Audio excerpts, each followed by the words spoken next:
हमारे साथ है जनाब यंग टैलेंटेड एक्ट्रेस और बहुत ज़्यादा पॉपुलर हो रही है यूथ में। उनके उनके उनकी परफॉर्मेंस जब देखते हैं हम टीवी पर तो बड़ी ज़बरदस्त एक्टिंग करती हैं।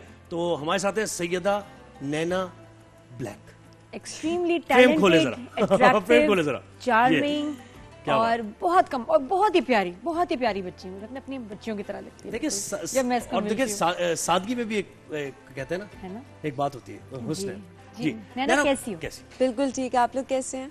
ठीक। हम ठीक हैं, लेकिन थोड़ा सा टीम में सब कंफ्यूज हैं कि ये नैना का असली नाम है नैना ब्लैक। हाँ।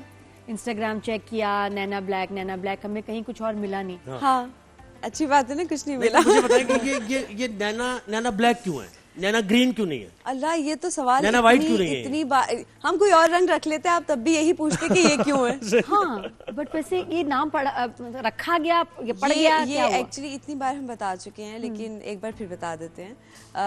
बचपन में हम बहुत बुरी तरह बुली होते थे because of my dusky complexion. यहाँ तक कि my teachers use to beat me over this. इस हद तक बुली होते थे। तो when I was in 8th standard and I never got bothered by this thing honestly. कभी हमें फ़र्क नहीं पड़ा क्योंकि बचपन से स्पोर्ट्स में थे ना, तो इस तरफ दिमाग नहीं गया कि वो ब्यूटी कॉन्शियस भी होना होता है। तो जब स्पोर्ट्स में होते होते माइंड बहुत स्ट्रॉन्ग था उस चीज़ को लेके, and I was not bothered. तो when I was in 8th standard and I got this privilege कि अच्छा अब हम सोशल मीडिया पे अपने अकाउंट्स वगैरह बना सकते हैं, उससे पहले तक परमिशन नहीं थी। That was the time and I started writing black with my name. Since then ये मेरे साथ चल रहा है। जैसे वो टीचर जो है ना, उनको टीचर कहलाने के लायक नहीं है। हाँ, ऑब्वियसली सी अब ऑनेस्टली स्पीकिंग आपके मैक्सिमम स्कूल्स के अंदर जो टीचर्स होते हैं, I am sorry to say, but the way they treat children are that's. अच्छा, वैसे क्या होता है, क्या क्या थोड़ा बताना, अगर मेरे शेयर करना भी पसंद मेरी भी बड़ी करेंगी तो खौफनाक बताइए। मेमोरीज हैं। हाँ, आई memory मीन अगर है। ऑनेस्टली बताएं हम समझ आपको, सकती हूँ। स्कूल टाइम अगर आप हमसे पूछेंगे कि हमारे साथ कौन बच्चे थे पढ़ने वाले, I don't remember any of their faces, their names, क्योंकि I could not see their face. क्योंकि तुम वो पेन क्योंकि हम भुलाने ऐसे के- बैठते हाँ, थे। और वो पेनफुल मेमोरीज है ना, हम वो डिफेंस मैकेनिज्म है कि भुला दिया, उसके साथ सब नहीं नहीं, आई डोंट नो कि हमारे साथ पढ़ने वाले तुम जो देखती ही नहीं थी। क्योंकि मुंह ही नीचे होता था, क्योंकि इतने डरे हुए होते थे कि मतलब आई वाज नॉट कॉन्फिडेंट इनफ कि हम किसी के आंखों में आंखें डाल ये के किस देखें। शहर में स्कूल था? कहाँ तुम्हारी लाहौर, schooling हुई? लाहौर में? English medium schools very well. Lahore की बात कर रहे हैं हम? जी जी। अल्लाह अकबर। और घर में बताया घर वालों को कि जी मुझे इस तरह बुली करते हैं, हाँ, या मुझे मतलब- टीचर्स ऐसे कहती हैं, तो हरासमेंट है। बिल्कुल बिल्कुल, but it's a very vast system I guess, जिसको चेंज होने में आई डोंट नो। तुम उस तरह से बच्ची थी कि जो नहीं बताती थी कि भाई घर में हाँ, अगर मेरे साथ कुछ maybe बुरा I- हुआ तो खामोश नहीं शोर करना। Maybe that sort of a kid as well. But एक चीज़ ने हमें बहुत हेल्प किया था बचपन से, that was theatre. I started when I was a very young baby. और that was the only place, जब हम स्टेज पे जाते थे ना, तो फिर I don't know, एक अलग आवाज़ आ जाती थी, एक अलग कॉन्फिडेंस आ जाता था। Like I was the student जो उसी तरह डरा डरा स्टेज पे जाएगा and switch on होता था। That was the moment I fell in love with stage. उसके बाद I never stopped. तो वो टीचर से मुलाकात हुई उसके बाद कभी? अब जैसे कभी लोग, अब क्या ही मतलब अपना कितना टाइम वेस्ट करेंगे। लेकिन नैना ने कहा कि अच्छा ठीक है, मैं बताती हूँ तुम्हें, मैं ब्लैक ही रख लूंगी नाम। तो इसके हाँ, पीछे ये कहानी है। इसके पीछे एक और चीज है। अगर आपको कोई बंदा किसी चीज पे मॉक कर रहा है या तंग कर रहा है या आपको टीज कर रहा है, आप उसको ऑन कर लें। There is nothing left, वो किस बात पे आपको तंग करेगा फिर। नहीं, सही बात है। मुझे लगता है कि इसका तरीका ये है कि आप जवाब उसके बहुत साथ अच्छा आप दिया। उसको अवॉइड करने की बजाय और आप अच्छे हो। बहुत अच्छा और जवाब दिया वो- बच्ची। वो फिर- तंग आ जाएंगे, वो फिर कहेंगे यार ये कितनी ढीठ है, हाँ। या वो कहेंगे कि यार अच्छी लड़की है, इतनी बुरी नहीं है, तो बाकियों से तो बेहतर है। Just own it. आपको जिस चीज के ऊपर आप बॉदर हो रहे हैं ना कि आपको लोग ये कह के चिढ़ाते हैं, आप उसको ऑन करें। अच्छा, मुझे लगता है नैना, जहाँ मैं आज हूँ उसमें वो जो सख्तियाँ हैं ना, जो लाइफ में या बचपन में जो ट्रेजेडीज या वो लम्हात जहाँ मुझे लगता है कि बहुत बुरा भी हुआ, ज्यादा उनका कंट्रीब्यूशन है टू, अच्छा, जिसकी वजह से मैं जो हूँ जी, आज। बिल्कुल, मुझे failures लगता है कि आपको ये सिखाते हैं। फेलियर्स, ये सख्तियाँ आपको बनाते When हैं। I see my hardships, I don't call that my struggle. That's my journey. Yes, और आज मैं जो भी हूँ, जैसी भी हूँ, all of that formed me.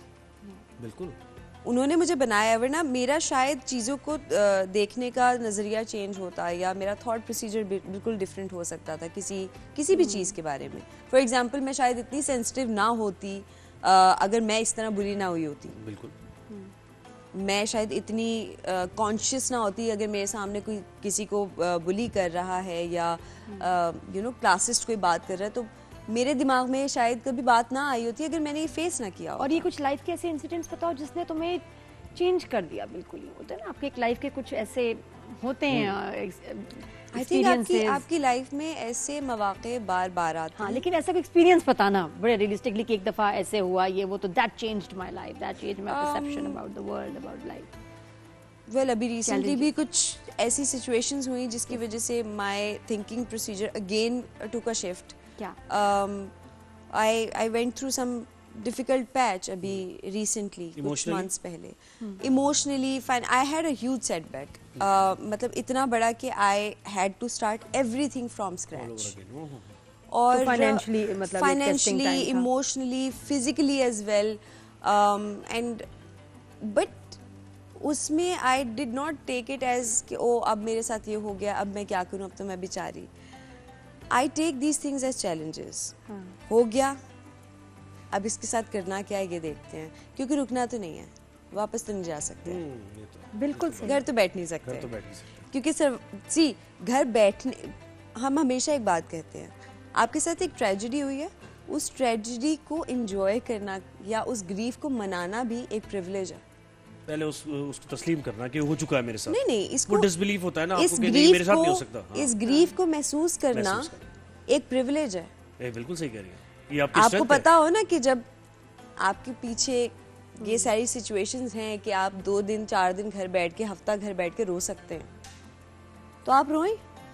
और आपको गिराने वाले यही चाह रहे होते हैं। एक सेकंड, जब आपको ये पता हो कि आप 2 दिन घर बैठ जाएंगे तो अगले दिन आपके पास यू कांट सर्वाइव, तो फिर आप उस गम को भी उस तरह नहीं मना सकते। सही बात है। फिर आपके पास and that makes you even more stronger. मैं समझ गई बेटा, बिल्कुल सही कि जिम्मेदारियां है ना जी, ऐसे बैठ नहीं सकते। ये भी प्रिविलेज है कि जी आप बैठ के रेस्ट करें। आप कैसे हमें डिप्रेशन हो रहा है, हम आपको मसला होना है, हम काम नहीं कर सकते क्योंकि हम डिप्रेशन में हैं।